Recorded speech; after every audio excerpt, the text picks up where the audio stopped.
I firmly believe that discipline is the cornerstone of success. It is the driving force behind every great achievement, and it is the key that unlocks the door to a life of abundance and fulfillment. Without discipline, our dreams remain elusive fantasies, and our potential lies dormant, waiting to be unleashed. Daily self-discipline is not a one-time event or sporadic burst of motivation. It is a way of life, a commitment to consistently making the right choices, even when they are difficult or uncomfortable. It is about embracing delayed gratification and trading short-term indulgence for long-term satisfaction. When we look at the lives of those who have achieved extraordinary success, we find a common thread: discipline. They understand that success is not an overnight phenomenon, but the result of small, consistent actions taken day in and day out. They have mastered the art of self-discipline and use it as a vehicle to progress steadily towards their goals. Now, I know it's easy to get caught up in the allure of instant gratification. We live in a world where shortcuts and quick fixes are constantly being marketed to us. But I'm here to tell you that true success is not found in the shortcuts. It is found in the discipline to do the necessary work, to go the extra mile, and to persist in the face of challenges. Daily self-discipline is about creating positive habits that serve as the foundation for success. It is about taking control of our thoughts, because our thoughts shape our actions, and our actions shape our destiny. It is about setting clear, compelling goals, and then developing the discipline to pursue them relentlessly. I often say that we are the average of the 5 people we spend the most time with. That's why it is crucial to surround ourselves with individuals who uplift and inspire us, who share our commitment to growth and discipline. The right associations can fuel our motivation and provide the support and accountability we need to stay on track. But let me be clear, discipline is not about depriving ourselves or becoming rigid and joyless. It is about making choices that align with our long-term vision and values. It is about finding a balance between short-term pleasures and long-term rewards. Discipline allows us to experience true freedom, the freedom to live life on our terms, to pursue our passions, and to make a positive impact on the world.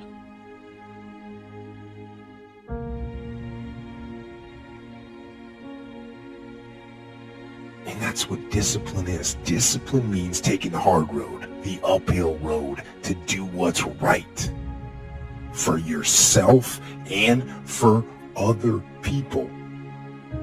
It's about disciplining your emotions so you can make good decisions. It's about having the discipline to control your ego so your ego doesn't get out of hand and control you.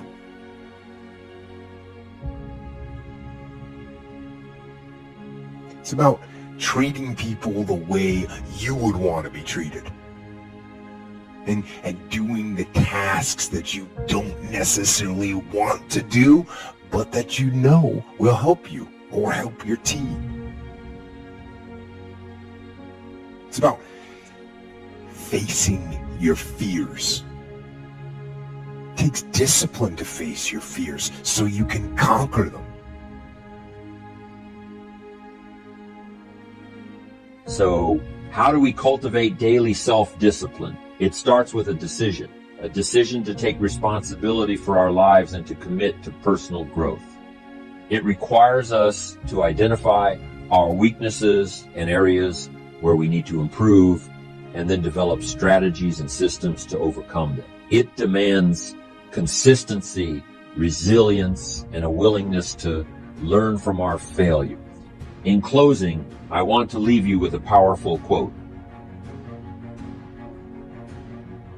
We must all suffer one of 2 things: the pain of discipline or the pain of regret and disappointment. The pain of discipline is temporary, but the pain of regret lasts a lifetime. Choose discipline. Embrace it as a guiding principle in your life. And remember, it is the daily acts of self-discipline that will lead you to the extraordinary life you desire and deserve.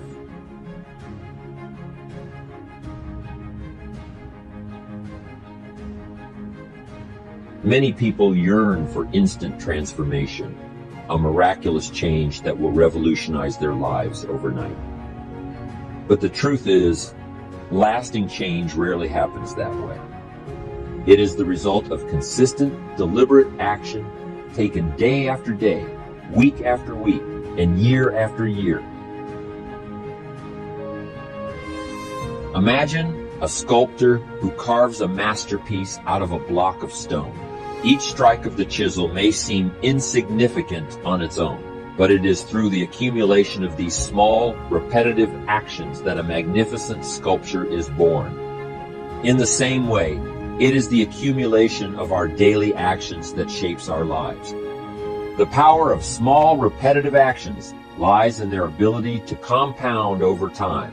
Just like compound interest multiplies our financial investments, consistent actions compound to create remarkable results. It is through the accumulation of small steps that we climb mountains, achieve great feats, and transform our lives. Consider the habit of exercise. Committing to 30 minutes of physical activity each day may not feel like a significant change in the beginning. The key to harnessing the power of small, repetitive actions is consistency. It is not the occasional bursts of effort that create lasting change. It is the daily commitment to doing what needs to be done. It is finding the discipline to show up every day, regardless of how we feel, and taking those small steps towards our goals. Furthermore, we must be intentional about the actions we repeat. Just as a farmer carefully selects the seeds he plants, we must choose our habits and behaviors wisely. We must identify the small actions that align with our goals and values and then repeat them consistently. By doing so, we sow the seeds of success and reap a bountiful harvest. Remember, every action counts. Each time you make a conscious decision to eat a healthy meal, to invest in your personal growth, to nurture your relationships, or to show kindness to others, you are taking a small step towards creating the life you desire. And when you repeat those actions day after day, the results become extraordinary. You've got to have family goals. You've got to have personal goals. Worthy projects you would like to support. Not just income goals. It's not to have a home and a nice car and clothes to wear. It's the full variety of things. If you can develop an appetite for all of that. I call them reasons. Reasons make the difference. If you have enough reasons, you can do spectacular things.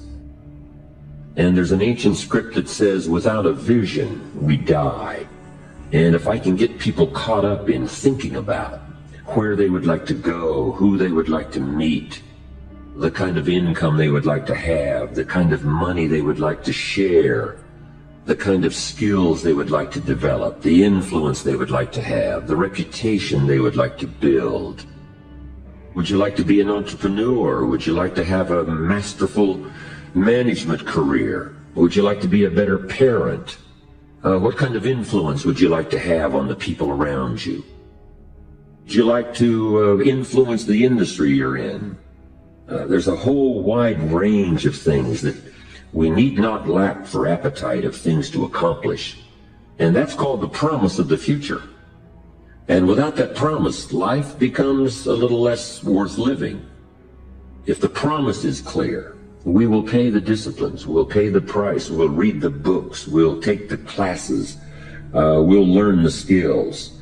So that's one of the first things, is to articulate the promise. Big job parents have these days is getting kids to see the promise of the future, the possibilities, the opportunities.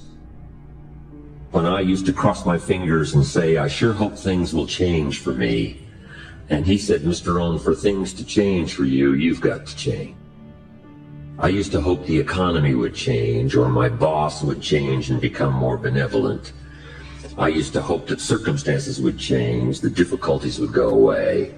But he said things aren't going to change. It's going to be like it's always been. But if you will change, everything will change for you. If you'll get better, everything will get better for you. That sort of is the centerpiece of the philosophy I've been trying to teach all these years.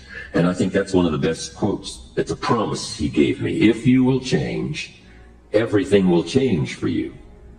But if you won't change, the next 5 years will probably be just about like the last 5. But anytime you want to, you can learn from the last 5, make the next 5 years of your life totally different from the last 5, if you'll make some little, simple, beginning changes for your health, for your income, being more valuable in the marketplace, things you want for yourself and for your family, and all the rest. Small pieces at a time. Best is to substitute a poor habit with a good habit.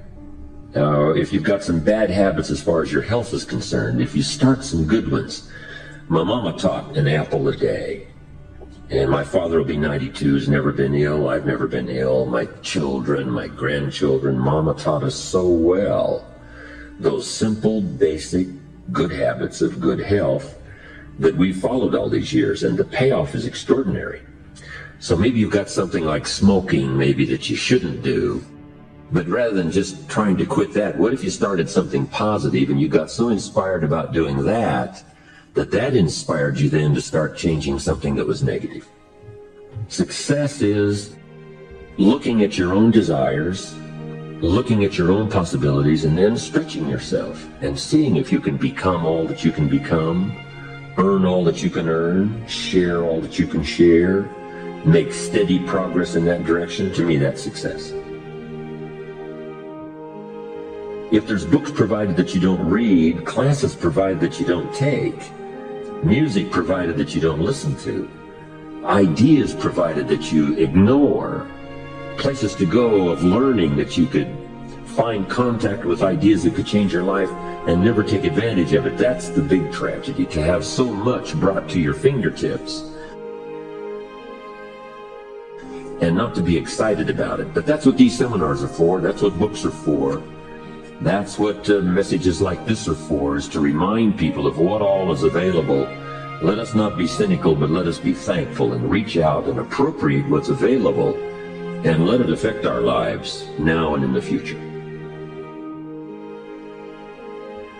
And my study in the possibilities just overwhelmed me as to where people can begin and then finally where they can go, what they can start with and what they can finally become. And to, first of all, I think recognize that as an incredible, exciting adventure. And then if you start working with it, what could I really do? If I learned the lessons, adopted the disciplines, read the books, fed on the ideas like bread for my mind, what could I really accomplish? And the stories are always fascinating to us all about where people started, but where they finally ended up, what they finally accomplished, with dangers along the way, of course. But that's what philosophy is all about. Human philosophy is to give us guidance to avoid the dangers and take advantage of the opportunities. Number one, to earlier recognize the dangers and to also earlier pick up the opportunities and make something of them. But I'm constantly amazed at the human spirit, human possibilities, people with the most enormous struggling problems still manage to rise above them and do something noble, something powerful, something wondrous. I'm always intrigued by that. And I'm intrigued with myself, how I act like I act, how I respond like I respond. What is this human adventure on the spinning planet? I'm intrigued by all that. But America, nationally, industries, commerce, business, companies, corporations, institutions, education, politics, all the rest, involving human beings is an intriguing adventure. I think we need to be curious about it, how it works, and how we can best play our part in family, in community, citizen, company, salesperson, curiosity. Develop an appetite for that, and just start by saying, I'm going to systematically make some inquiry. I'm going to be a better reader. I'm going to listen better. I'm going to search, and start that whole process. And the more you do it, I'm telling you, you'll find something fascinating. That'll lead to something else fascinating. The first thing you know, you've got this on an upward trend. To become valuable as a leader, to become valuable in articulating the challenge of the future, competing among the nations of the world. We've got our work cut out for us. But it starts at home, being valuable as a teacher. The key is not to just be a teacher, but be a student teacher. Don't just be a salesperson, be a student salesperson. Don't just be a father, be a student father. Don't just be the leader of a company, but be a student leader. And whether it's company, corporation, government, school, community, home, family, office, basketball team, baseball team, wherever people gather for whatever reason, if each one brings a better value to that enterprise, to that game, to that family, to that business, to that office, we've got a good chance of competing well among the nations of the world, and who knows what all we can accomplish in the 21st century. Starting with something simple. Mama said an apple a day keeps the doctor away. Good question for my audience today. What if that's true? Someone says, well, if that's true, that would be easy to do. But here's the challenge. What's easy to do is easy not to do. What if you should be walking around the block every day for your good health and you don't? You're not on a good track. If you should and you could and you don't, it's called formula for disaster.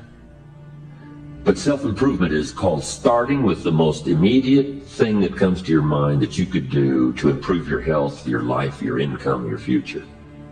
And if it's an apple a day, start there. If it's a walk around the block, start there. If you need to build your personal development library, go get a book and say, this is the next book of my new library. If you need to attend a seminar, go. If you need to keep a journal, Mr. Schoaf taught me to keep a journal starting at age 25. It represents a major part of my library, my own journals, notes that I've copied over the years, little poems I've written down, things that I've gathered that are invaluable to me, my business, as well as my lecturing career. Go get a journal. Start with an apple a day. Walk around the block. You know, it's not going to come in some great package out of the sky. But each little thing you start with called self-improvement, whether it's health or sign up for a class that you've been intending to take and you've put it off. Neglect does us all in. Neglect has us by the throat, shutting off air supply, money supply, and every other supply. But if you reverse that process, and it doesn't matter what you start with, just say, I should, I could, I don't. I will now say, I should, I could, I will. And if it's an apple a day, start there. Getting a journal, make an entry. Go get that next book of your thriving library. Sign up for a class, and you have now begun the process. And that's all you need to do is begin the process. And the early return from those early steps will inspire you to start taking all the rest. Everything needs refinement. I've got a good phrase. Everything by longevity tends to get off course. There isn't anything that doesn't need to be looked at fairly often. I've seen more than one person say, hey, I've got plenty of money in the bank. I'm doing well, but some systems are not working. And failure to take a look at some systems that aren't working, you can get faked out by money in the bank. You've got to look at all areas. An ancient script says, the little foxes spoil the vines. And you look at this vineyard and it looks great, but it's got little foxes. And it doesn't matter if it's the president or the government or the senator or the Senate. or the company or the corporation, or a millionaire or a billionaire. All systems need to be regularly checked. So don't let too much time go by before you take a look and make sure all systems are working.